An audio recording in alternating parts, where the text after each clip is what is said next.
Bom, conforme nós havíamos combinado, hoje nós vamos conversar um pouco sobre uma reflexão da Escola de Cidadania. Eu vou apresentar os 6 pilares listados dentro do que nós temos feito. E eu gostaria que vocês fizessem uma reflexão desses pilares para ver se são eles mesmos, se tem alteração ou se acrescenta algum. Dentro do que nós vivemos até hoje, um pilar que eu vejo que é forte na nossa prática é o conhecimento e vivência da adolescência. Esse é o primeiro pilar. O segundo pilar é a autoeducação. É quando nós levamos o menino a fazer uma avaliação geral de sua vida e os pontos da vida dele em que ele precisa equacionar melhor para ele ter melhores resultados em sua vida. Um terceiro pilar é a vivência da espiritualidade. Nós percebemos que esse pilar da vivência da espiritualidade é um pilar muito forte, que impacta muito a vida do adolescente e que muitas vezes é a partir desse pilar da vivência da espiritualidade que ele consegue ressignificar todas as suas vivências não muito boas, suas dores, os seus temores, os seus medos. O quarto pilar é o protagonismo social e comunitário. Então, entendemos que depois que ele entende a adolescência, ele se autoeduca dentro do seu processo de vida, do cotidiano, na escola, na comunidade, na família, e que ele consegue ter uma relação forte com a espiritualidade, com a palavra, na Bíblia, o protagonismo social e comunitário meio que vem como consequência disso, porque ele vai entender a necessidade de transformar essa sociedade e a realidade onde ele está. O quinto pilar é a consciência ecológica, então é a casa comum. Não podemos hoje, nenhum processo educacional hoje pode estar descolado desse entendimento de uma consciência ecológica mais profunda. E o sexto é a convivência com as diferenças, sendo ele mesmo diferente. Como que ele vai comunicar, dialogar e transformar a realidade sendo ele diferente. A partir da diferença dele, como que ele dialoga com as outras diferenças. Portanto, então, são 6 pilares que eu achei interessante registrar. Primeiro, recapitulando, né? Primeiro, conhecimentos e vivências da adolescência. Segundo, autoeducação. Terceiro, vivência da espiritualidade. Quarto, protagonismo social e comunitário. Quinto, consciência ecológica. E sexto, convivência com as diferenças. Bom, esse seria o primeiro ponto e eu gostaria que vocês, educadores, fizessem uma ampla reflexão, conforme eu disse a princípio, para a gente ver se são esses mesmos pilares ou se tem outro. Outro ponto que eu quero abordar hoje, tem me preocupado muito, é o processo educacional, ou o processo de educação desse adolescente para esses 6 pilares. Ele não pode ser um processo comum, que o processo comum da escola formal não permite, da forma que nós desejamos, esse resultado para o adolescente, com a vida engajada, uma vida reconstruída a partir de sonhos e com bases sólidas na sua pessoa, na sua condição social, sem vergonha do lugar onde ele nasceu, de quem ele é como ser humano, da família dele, do bairro dele. Então, entendemos que a nossa prática educacional ela tem que dar essas respostas para esse adolescente. Mas eu tenho observado que os educadores, quando nós estamos juntos, ou quando os grupos estão juntos das diversas cidades, nós temos observado que os educadores têm muito medo, muita preocupação, querendo que o educando fale, que o adolescente fale, que ele posicione, que ele olhe para frente, que ele faça isso, meio que assim, com aquela tensão, querendo que aquele grupo faça as coisas de forma correta. Isso é bom?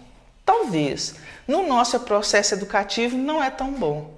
No nosso processo educativo, o grupo onde esse adolescente está tem que ter a capacidade de fazer a autorregulação. As condutas inadequadas desse adolescente, ela precisa, inadequadas referente à vivência em grupo, em referente à execução da tarefa. Se ele tem uma conduta inadequada referente à execução da tarefa, ele, ao ver os outros grupos executando a tarefa de modo mais eficiente, ele precisa fazer a sua reflexão. E não o educador falar, você fez errado, você não podia ter feito isso, você tinha que ter sentado, você tinha que ter falado, você tinha que ter ficado calado. E isso é um processo educativo, senão ele não se autoeduca, senão nós continuamos a reproduzir o padrão em que alguém está ensinando. Ou ensinar, talvez não é tanto o problema, é direcionar para o ensinamento que eu considero correto. Então eu gostaria muito que os educadores relaxassem, tranquilizassem. Quando nós vamos apresentar um trabalho, deixa os adolescentes errarem. É permitido errar. Errar no nosso conceito. Mas se ele está falando ou apresentando uma atividade ou falando alguma coisa no plenário, esse adolescente está fazendo aquilo ali que nós consideramos que podia ser melhor. Não é, tem que ser o que ele dá conta de fazer naquela hora. E é assim que é o processo educativo. O educador precisa relaxar, ele precisa ficar tranquilo, deixa o adolescente cometer equívocos na fala, deixa ele fazer tarefas não tão boas, os outros do grupo vão perceber, ele vai perceber. Na dinâmica, depois da apresentação, tem uma avaliação deles, do trabalho deles, tem uma avaliação em relação aos demais. Então, isso que é o processo de ir construindo e ele se adequando ao lugar. Esse é um ponto muito importante. O segundo ponto, que eu acho fundamental, eu estou um pouco preocupada, porque eu acho que nós estamos fugindo da nossa metodologia. Por exemplo, um adolescente lê um texto sem fazer uma reflexão sobre ele, não é a nossa metodologia. E aí nós precisamos recuperar uns pontos da nossa metodologia. A recuperação desse ponto, eu peço que seja utilizado para os 2 vídeos que eu enviei sobre a questão da negritude. E esses 2 vídeos enviados, mais esse questionamento que eu vou passar aqui, é que será o nosso objeto de discussão do nosso próximo encontro com os adolescentes. O primeiro ponto é a observação da realidade. O primeiro ponto da nossa metodologia, que é do arco de Merguerês. Isso não é uma metodologia nossa. É uma metodologia para trabalhar a educação popular. Então, a primeira é a observação da realidade. Ele tem que olhar atentamente, identificar os problemas que ele está vivendo. Então, não adianta você pegar um poema do dia da consciência negra e pedir ele para ler, ou se antes não for feito um trabalho. Então, observar atentamente o que ele tem vivido. Então, o primeiro ponto, com aqueles vídeos dados, ou outros que vocês usaram, textos, os educandos, os adolescentes, levantarem quais são as dificuldades com o jovem negro que eles têm vivido. Essa é a primeira pergunta.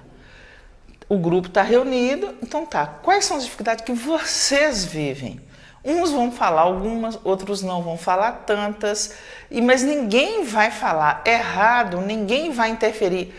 O educador está lá e ele falou assim uma coisa, a minha dificuldade é de ir na rua.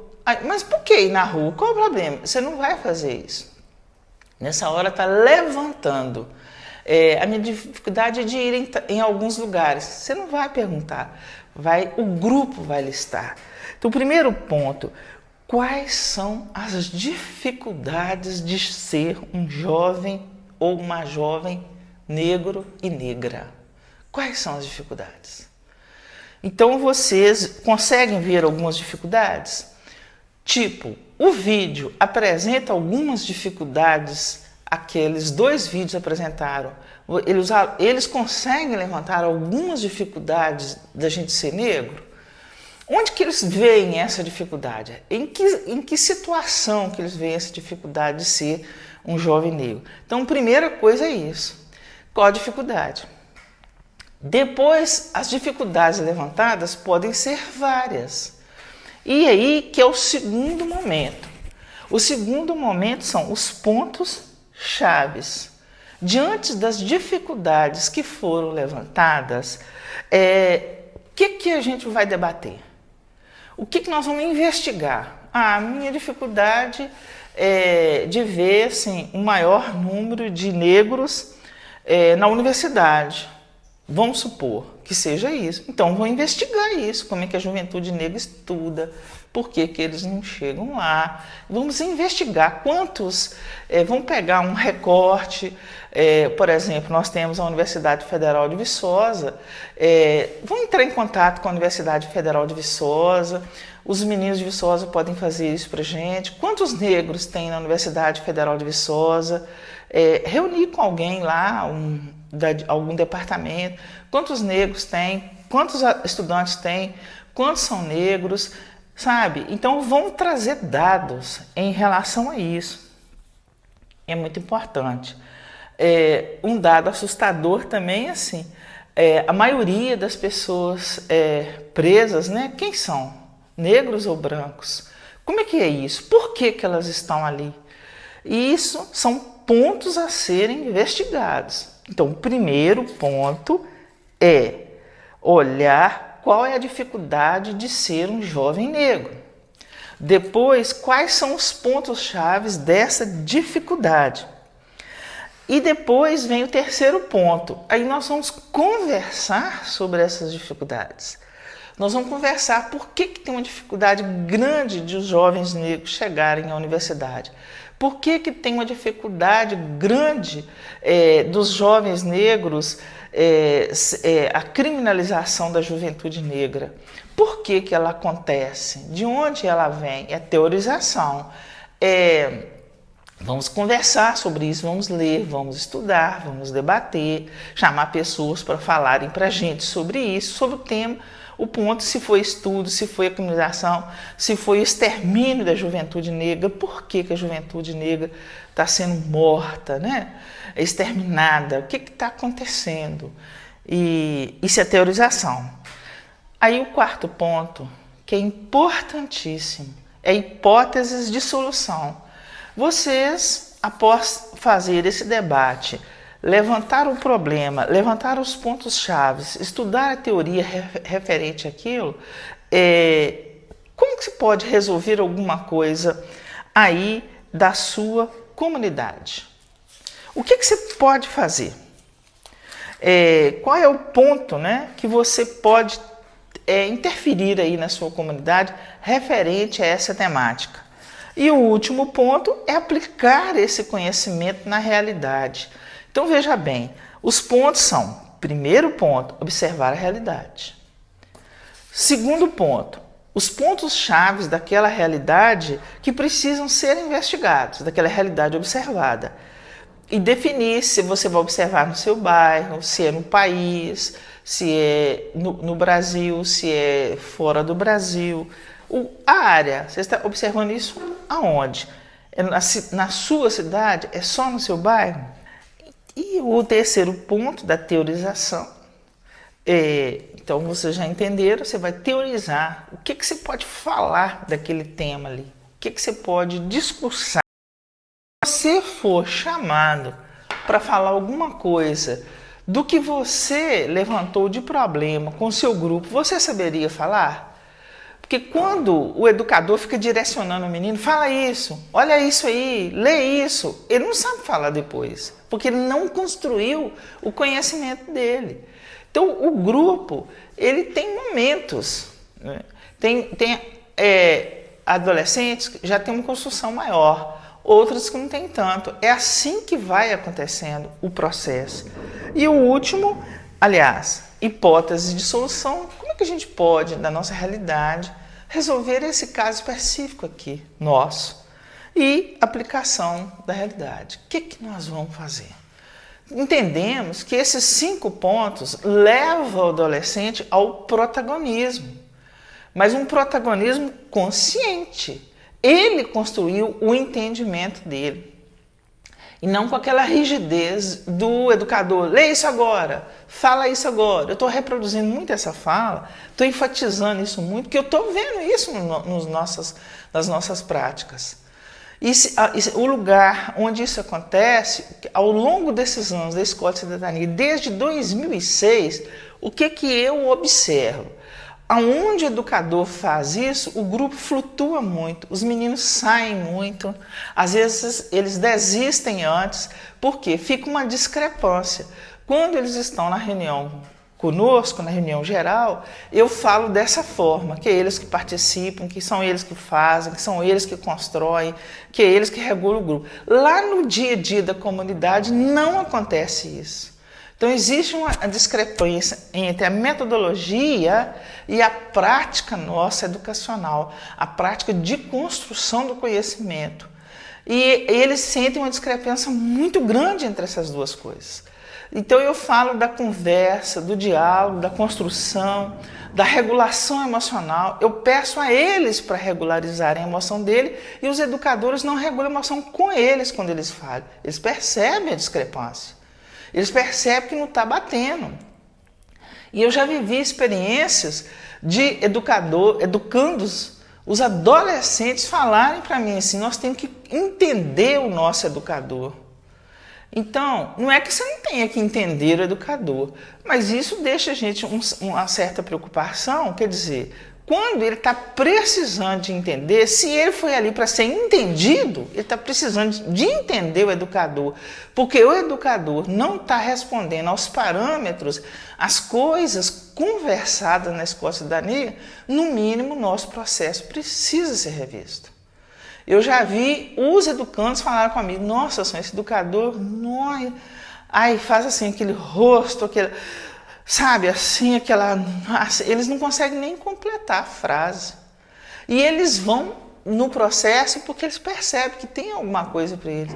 Seria fundamental a gente rever esses pontos nossos da nossa prática. Porque quem já se ofereceu para fazer esse trabalho, já assim, a quilômetros de distância, já se colocou a serviço. É completar essa escolha de trabalhar com a criança e adolescente, é completar esse serviço. Porque o educador também precisa de ter um perfil da pedagogia de Jesus Cristo. E a pedagogia de Jesus Cristo não era essa. Não era a pedagogia de repreender a pessoa. Era uma pedagogia de acolher. Na hora que você fala com ele de maneira ríspida e falando tudo que ele fez errado e tudo que ele tem que fazer certo, você não acolheu o erro dele. Agora, isso é muito difícil para nós, porque nós viemos desse modelo educacional. Esse modelo educacional que quando você erra, é como se você tivesse ofendido o educador.